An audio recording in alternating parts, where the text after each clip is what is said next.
Hello viewers, আপনারা দেখছেন 4 horse power ইঞ্জিনের ফুয়েল পাম্প থেকে পিলাঞ্জা বের করার নিয়ম। প্রথমত এভাবে লক চাবিটা খুলে নেবেন,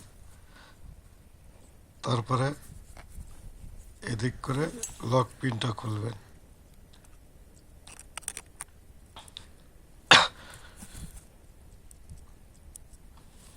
খোলার পরে দেখবেন রোলার পিনটা বের হয়েছে। তারপরে এমন করে পিলাঞ্জার বেরিয়েটা বের করে নেবেন।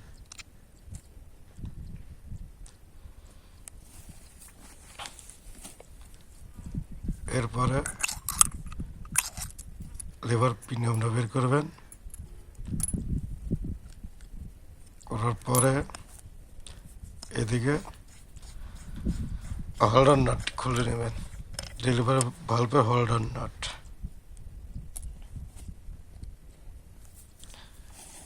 তারপরে স্ক্রু ড্রাইভার দিয়ে মাইনাস নাটটি খুলে নেবেন এদিক করে।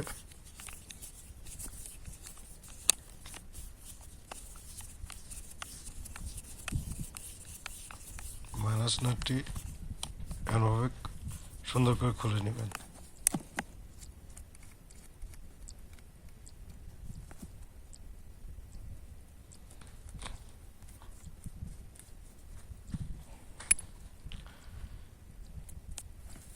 তারপরে এমনভাবে থুয়ে এদিক দিয়ে হালকা করে টোকা দিবেন, চাপ দিবেন। তারপরে এদিক দিয়ে বের হয়ে যাবে।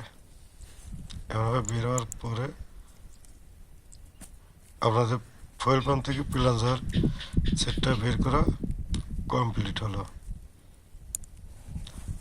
আশা করি বিষয়টা বুঝতে পেরেছেন। ধন্যবাদ।